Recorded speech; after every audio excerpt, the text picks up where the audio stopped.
After years away, I returned to visit my grandmother, longing for the peaceful days of our quiet countryside. But the sight that greeted me was like a punch to the gut. More than 5 hectares of rice fields had been torn apart, barns had collapsed, crops were destroyed, all in a single night. The villagers said the wild beasts came without warning, leaving chaos in their wake. No one had time to react. The ground still bore the marks of destruction, deep tracks, overturned soil, and the faint scent of wild musk hanging in the cold morning air. I couldn't stand by and watch the land of my childhood be swallowed by fear. Tonight, I decided to act. It wasn't just about revenge. It was about reclaiming peace for this place that had once known harmony. By 6 in the evening, I was already on the move, riding through the rugged trails of South Texas in a weathered UAZ Hunter. The sun was setting, painting the sky in burning shades of red as we prepared to enter the wilderness. Weapons checked, radios on, and the weight of duty pressing heavily on our shoulders, we rolled toward our designated position. Night fell swiftly. Within moments, the field ahead came alive with movement. Through the dim light, I saw them, dark silhouettes pouring across the open land like shadows in motion. My jaw tightened, my pulse steady. I raised my rifle, lined up the crosshairs, and squeezed the trigger. A single sharp crack broke the silence. The alpha dropped instantly.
But the rest vanished into the thick darkness, their instincts sharp and their escape flawless.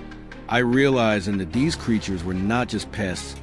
They were intelligent survivors who knew how to adapt and outmaneuver anything that threatened them.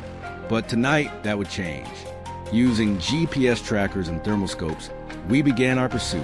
The night air was heavy with tension and the scent of wet grass. Each movement was careful, each step calculated. Through the thermal viewfinder, glowing shapes emerged, heat signatures scattered across the terrain.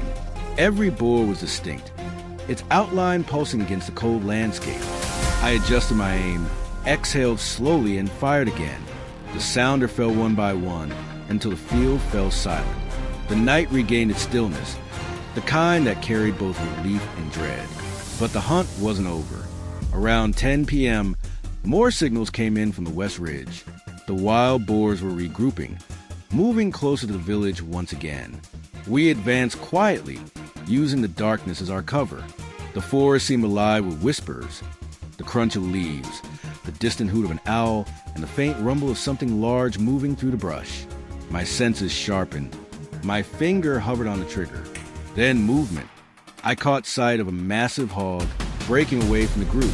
At just over 100 meters, I lined up the perfect shot. The trigger broke clean, and the beast fell without a sound. The hours dragged on, each minute filled with tension. The night grew colder, and the moon disappeared behind drifting clouds.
We pressed forward until the first light of dawn crept over the horizon, painting the fields gold once again.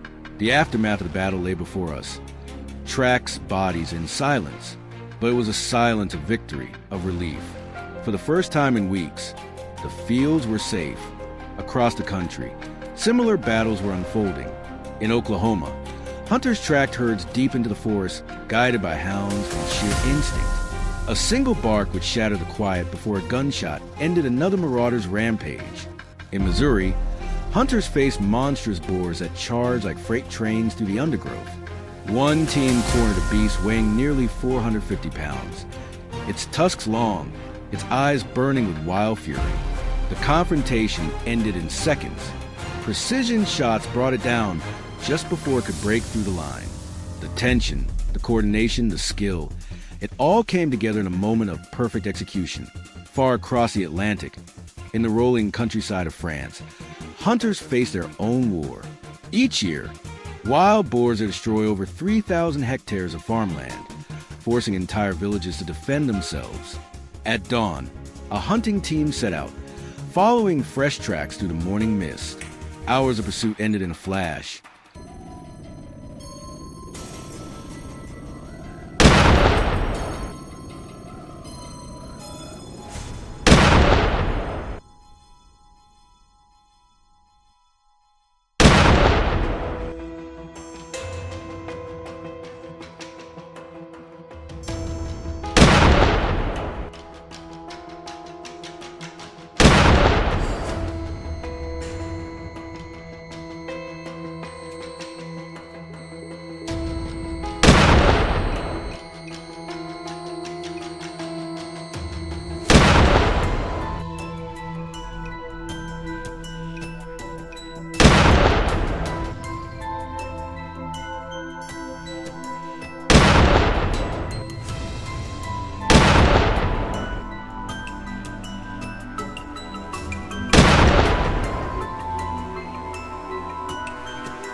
Sudden burst of movement, a rifle raised, and a single echoing shot that ended the chase.